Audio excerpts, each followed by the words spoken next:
विविधताओं से भरे इस देश में कुछ समानताएं हम दिखाएंगे।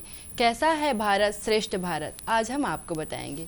एक भारत श्रेष्ठ भारत में आप सभी दर्शकों का बहुत बहुत स्वागत है।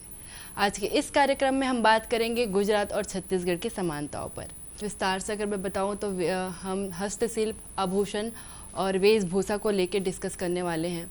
और इस विषय की ज़्यादा जानकारी देने के लिए हमारे साथ मौजूद है राकेश अग्रवाल जी। राकेश जी, आपका बहुत बहुत स्वागत है हमारे इस कार्यक्रम में।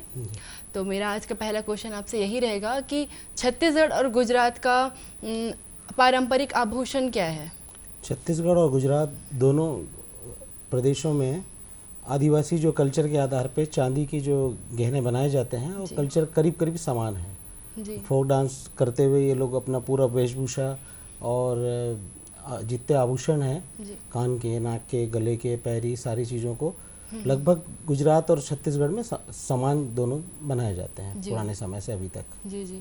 इसमें खासियत क्या है सर? जैसे छत्तीसगढ़ और गुजरात की बात करूं तो दोनों में सिमिलर क्या है कि वहाँ भी पहना जाता है उस चीज़ को और यहाँ भी? करीब करीब पूरी समानता है। मैरिज के अवसर पे, विशेष शुभ अवसरों पे पहना जाता है जितने भी तरह के गहने हैं उनमें। डिज़ाइन भी पुराने एंशिएंट काल से जो बने हुए हैं उन्हीं डिज़ाइनों को फॉलो करते हुए बनाया जाता है चांदी के पूरे गहने उस पर। ओके सर, मुझे ये बताइए कि ये रोगन कला के बारे में बताइए, हस्तशिल्प से रिलेटेड ये क्वेश्चंस हमें इसमें थोड़ा विस्तार से बताइए। जो कच्छ गुजरात में जो रोगन कला है वो नेचुरल जो कलर है उससे बनाया जाता है और उसको बना करके जो पुराने ट्रेडिशनल डिज़ाइन है उन पे उनको बनाया जाता है। और यहाँ भी छत्तीसगढ़ में कोंडागांव, बस्तर, इनके आसपास उसी सेम तरीके में वो वर्क होता है। अच्छा, तो ये गुजरात में होता है? गुजरात और छत्तीसगढ़ में कोंडागांव के आसपास ये काम होता है अपने यहाँ। जी जी, ओके। सर, ये हस्तशिल्प में समानताएं बताइए कि छत्तीसगढ़ और गुजरात में क्या समानता है हस्तशिल्प को लेके?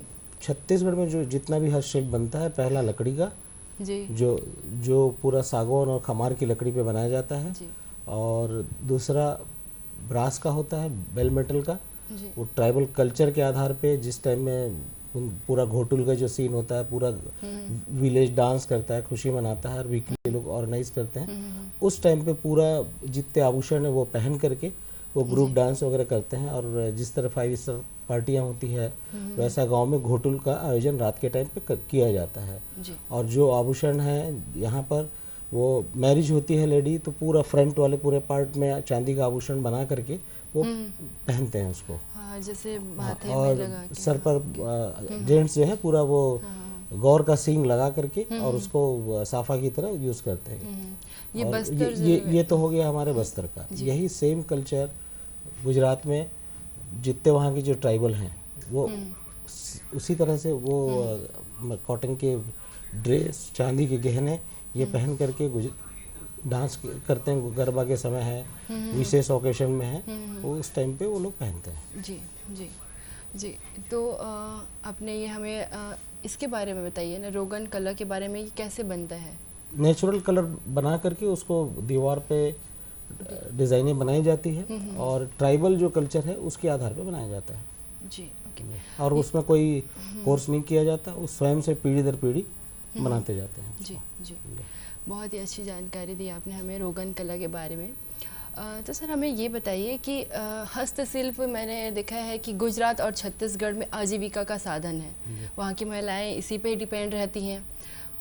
तो इसको बढ़ावा देने के लिए गवर्नमेंट की तरफ से क्या प्लानिंग या क्या योजनाएं चल रही हैं? भारत सरकार की तरफ से आर्टिसन क्रेडिट कार्ड के नाम से 3 लाख रुपए तक का बिना कोई सिक्योरिटी का उनको लोन दिया जाता है कारीगरों को। वो अगले 3 वर्षों में उनको जमा करना होता है, कोई ब्याज नहीं है। ब्याज की सब्सिडी खादी ग्रामोद्योग कमीशन है भारत सरकार का, वो प्रोवाइड करती है और उसको भी बढ़ा करके 2 करोड़ तक का कर दिया गया है जी। उसमें किसी भी प्रकार का कोलेट्रल नहीं है, कोई भी प्रकार का उनको प्रतिभूति नहीं रखना है जी। और उस हर शिल्प के निर्माण से विक्रय तक, विदेशों तक जाने के लिए भारत सरकार ने, छत्तीसगढ़ शासन ने अलग अलग योजनाएं बनाई हैं। मार्केटिंग की भी योजना है, मैन्युफैक्चरिंग की है और कॉमन फैसिलिटी सेंटर भी छत्तीसगढ़ में भी काफ़ी बना हुआ है।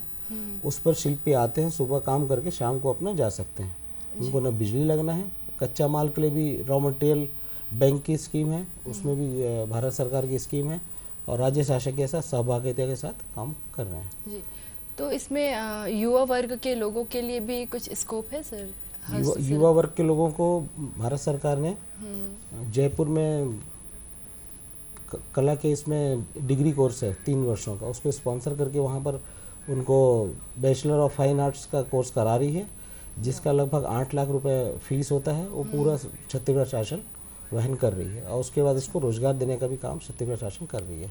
बहुत अच्छी बात है। तो ये हमारे युवा वर्ग के लोगों के लिए बहुत ही बड़ी बात है, अच्छी बात है। विदेशों में भी जब जाया जाता है इसको विक्रय करने के लिए, तो मार्केटिंग डेवलपमेंट असिस्टेंस करके स्कीम है गवर्नमेंट की, उसमें ये होता है कुछ जिन जिन देशों से भारत सरकार का एग्रीमेंट है, टाई अप है, व्यापार का प्रमोशन है, वहाँ 75 से 90% तक का सब्सिडी देती यात्रा से लेकर के वहाँ प्रदर्शनी में भाग लेने के लिए। और ऑर्डर लेने के बाद 6 महीने के अंतराल में शून्य ब्याज पे ECGC करके स्कीम है गवर्नमेंट की, उसके तहत भारत सरकार उसको पैसे देती है और छत्तीसगढ़ शासन की सहभागिता में बैंकों से मिल जाता है, बहुत आसान शर्तों पर ऋण मिल जाता है। अच्छा जी, और ये मुझे खादी वस्त्र के बारे में कुछ डिटेल बताइए। खादी वस्त्र हमारे यहाँ पूरे छत्तीसगढ़ में बस्तर और चांपा 2 जगह, चांपा में रेशम का भी बनता है और खादी और कॉटन के भी बनते हैं वहाँ पर।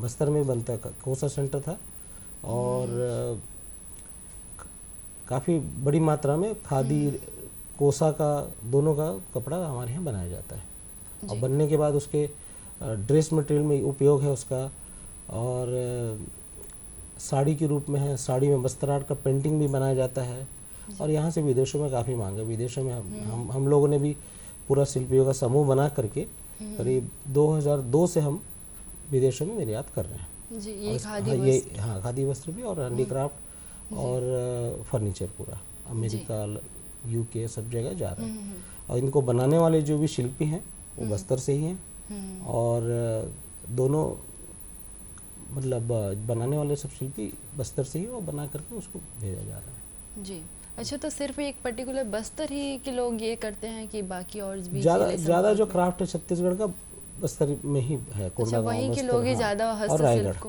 हाँ, अच्छा, ओके जी। तो ये आभूषण में छत्तीसगढ़ और गुजरात में क्या समानता है आभूषणों को अगर लेके? लगभग समान, कल्चर वाइज सब समान है, बनावट समान है, रहन सहन भी जो आदिवासी होगा, जितने भी आभूषण है आदिवासी जो बेल्ट है उन पे ही ज़्यादा उपयोग किया जाता है। और वेशभूषा को लेके? वेशभूषा यहाँ भी अपने यहाँ कॉटन की स्वयं बना करके, कॉटन खादी के बना करके कपड़े पहनते हैं डांस के समय, मैरिज के समय, विशेष शुभ अवसरों पर, वहाँ भी वही है और कोई मतलब बहुत ज़्यादा विशेष अंतर नहीं है। बस्तर के भी जो महाराजा हैं उनका भी ननिहाल गुजरात है, गुजरात से बहुत लंबे समय से नाता है यहाँ का। तो ये जो छत्तीसगढ़ का हमारा वेशभूषा है जी, वो किस तरीके से मायने रखता है अपने हमारे पूरे इंडिया में?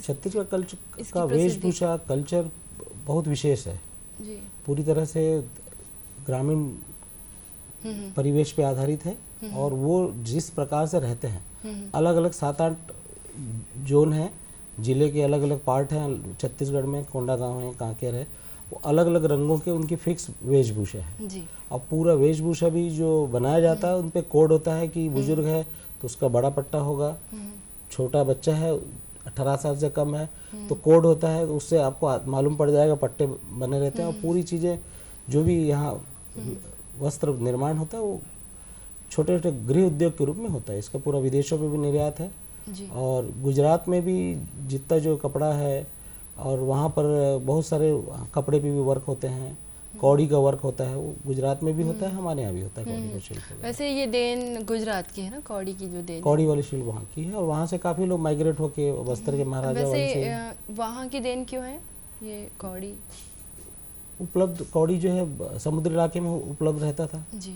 या हमारे यहाँ तो समुद्र है नहीं, है ना, रॉ मटेरियल, और वहाँ से लोग माइग्रेट हो करके पूरे प्रदेश में काफ़ी संख्या में गुजरात के भी लोग हैं छोटे छोटे जगहों में जी। तो इसमें युवा वर्ग को हमारे पारंपरिक आभूषण के बारे में बहुत कम जानकारी है, ऐसा क्यों? क्योंकि यहाँ पर ऐसा कोई बड़ा कोई केंद्र बना हुआ नहीं है जहाँ पर उस आभूषणों का डिस्प्ले हो, किस किस प्रकार से क्रमशः अलग अलग डिज़ाइनों का क्या महत्व है, डिज़ाइन का कोई प्रॉपर बड़ा कोई सेंटर नहीं है। भारत सरकार की स्कीमें हैं, लेकिन जितना यहाँ लोगों को अवेयरनेस होना चाहिए वो उपलब्धता नहीं है। हम एक्सपोर्ट प्रमोशन काउंसिल हैंडीक्राफ्ट के भी राज्य समन्वयक हैं, उनका भी एक बड़ा कोई सेंटर यहाँ खुलने का है। वो खुलने के बाद डिज़ाइन, मार्केटिंग और निर्यात, ये तीनों पे फोकस रहेगा।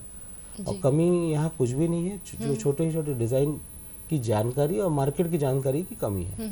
और इंटरनेट की तरक्की होने से, संपर्क का माध्यम, अन्य जो इलेक्ट्रॉनिक माध्यम से काफ़ी कुछ फ़र्क आया है और धीरे धीरे बढ़ ही रहा है। नुकसान मतलब युवाओं में रुझान बढ़ा है जी, लेकिन फाइनेंस की उपलब्धता और उनकी कनेक्टिविटी, इसकी वजह से थोड़ा सा पीछे है।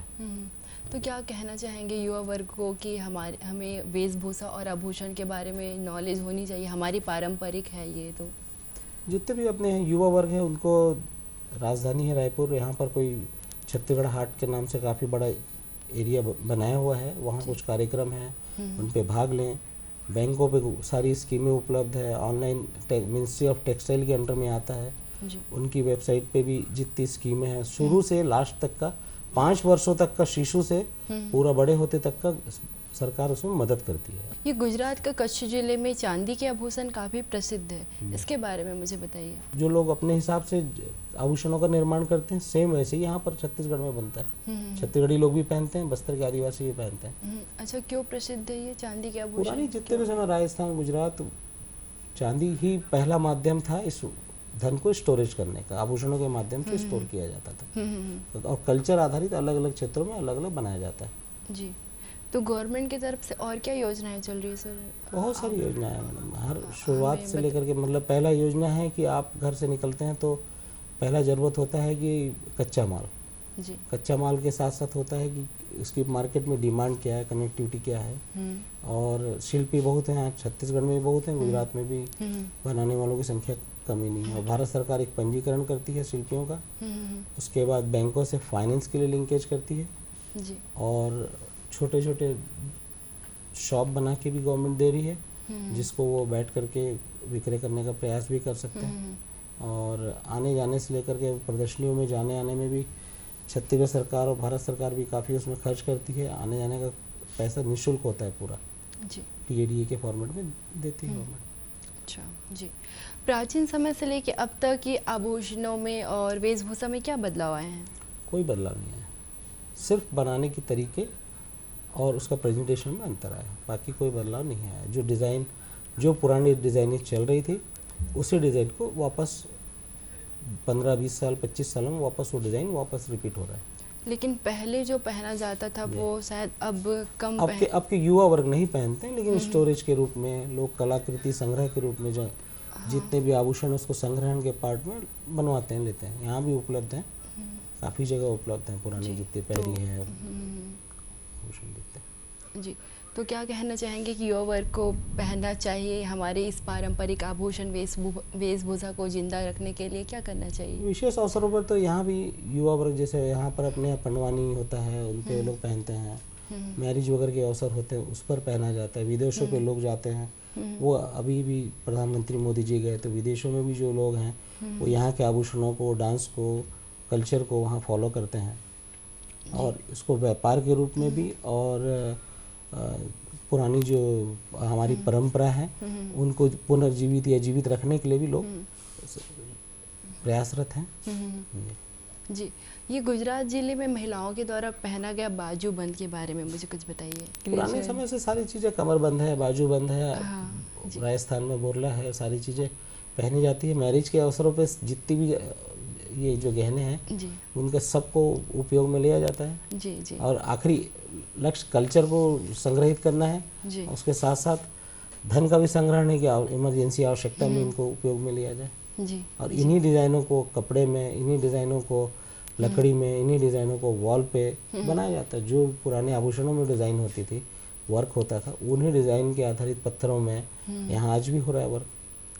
जहाँ भी आप ध्यान देंगे तो कपड़ों पे, जैसे बनारसी साड़ी का प्रिंट है, उसी तरह से गुजरात का जो डिज़ाइन है वो सारे कपड़े में, आपका फर्नीचर में, और जितने भी कल्चर से आधारित उद्योग है उन पे उपयोग आता है। पुरानी जितने डिज़ाइन हैं। जी। और इसका बहुत बड़ा अभी आसान माध्यम है कि इंटरनेट के माध्यम से काफ़ी डिज़ाइन है, बहुत सारी साइटें, हेरिटेज साइटें उपलब्ध है जिन पर जानकारी लेते हुए युवा रोजगार के रूप में उसको उपयोग कर सकते हैं। कंप्यूटर में भी जो डिज़ाइन फिजिकली दिख रहा है, स्कैन करके फ़ोटो खींच के एक सिंगल बटन से लाइन स्केच बन जाता है, उसको बना करके आप आगे उसको व्यवसाय के रूप में कर सकते हैं। जी, मतलब युवा वर्ग के लोगों के लिए काफ़ी अच्छा ये काम है। हस्तशिल्प से वो बहुत ही अच्छा अपना स्कोप बना सकते हैं इस लाइन पे। हम लोग 26 वर्षों से इस काम को कर रहे हैं। जी। हम स्वयं बस्तर से ही हैं जी। और वहाँ पर अलग अलग एरिया में अलग अलग तरह के काम हैं और इसके पूरे प्रोमोटर गुजरात के ही लोग हैं। जी, बहुत बहुत शुक्रिया सर, आपने बहुत ही अच्छी जानकारी हमें दी। उम्मीद है दोस्तों आप सभी को हमारा यह कार्यक्रम बहुत पसंद आया हो। इसी उम्मीद के साथ कि होगी आपसे मुलाकात, दीजिए इजाज़त, नमस्कार।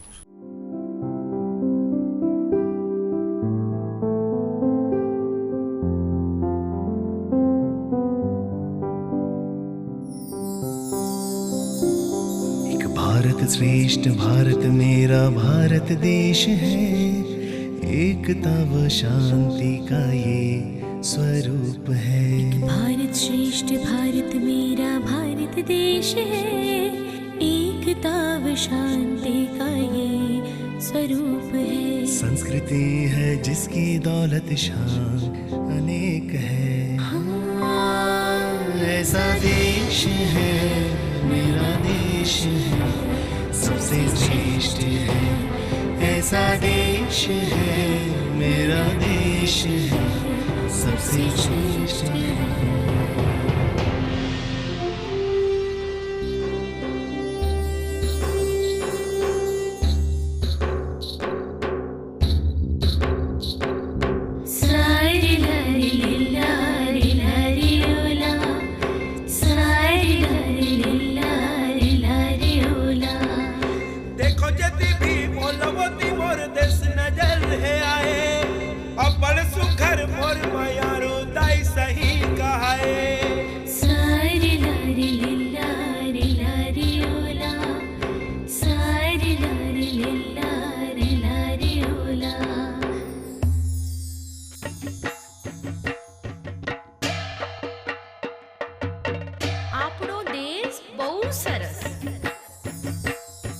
जाति धर्मों को जोड़ता दुनिया में जिसका विवेक है, सादा जीवन उच्च विचार देता जिसका वेश है।